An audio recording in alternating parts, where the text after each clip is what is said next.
Why have customer relationships become so important to us as B2B marketers?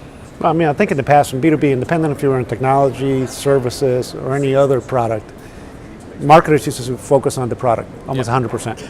And I think we're seeing a trend that all the emphasis centers around the customer. And then the customer will drive not only product requirements, but more what the solutions look like.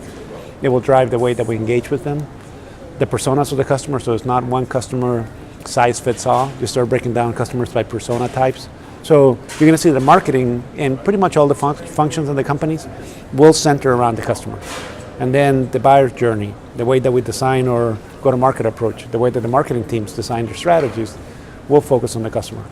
And is that broken down because there's so many more available opportunities to find our next nearest competitor? I mean, why is it that we have to centralize our strategies and tactics around them as opposed to what we want them to know of us?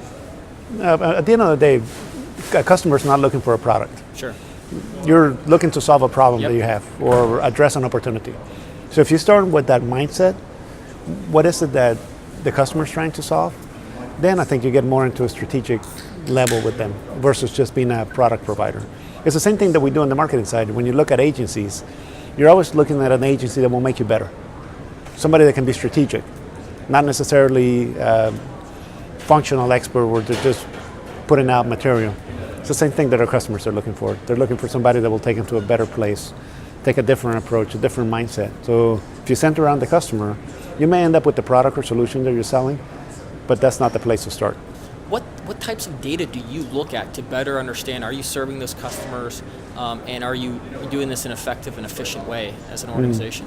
So when you talk about data, it's big data is it's a term everyone loves big data, right? Everybody loves big data, but at the end of the day, data is intimacy. Sure. It shouldn't be weird. It shouldn't be creepy in terms of what you would do with it. You're looking at structured data that you might have in the company that in the past, the way that the IT teams looked at the way that the structured data was, if we're implementing an ERP system or a Salesforce automation system or a marketing or whatever systems you have in the company, data resided in that system. Yep.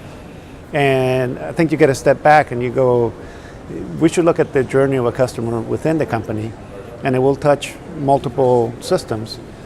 And the data is an asset that you have, and it should reside holistically so you get that 360 view. Then that will give you insights. So which are the two areas that it should report to, sales or marketing?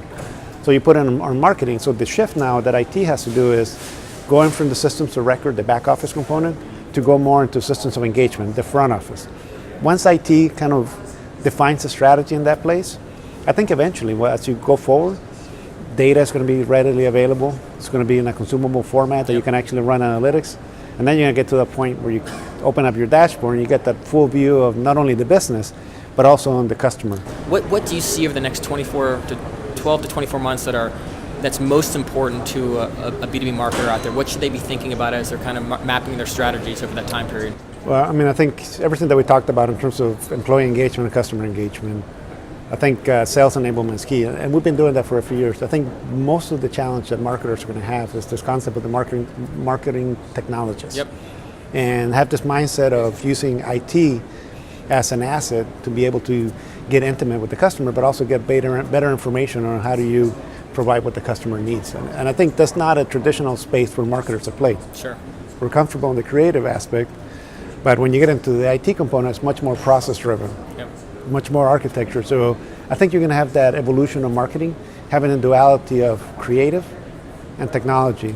And fast forward, not even 2 years, 5 years, 10 years, I'm not sure if the CMO, the agency landscape, and the way that marketers are mentored out of MBA schools are going to be the same way that we have traditionally viewed that.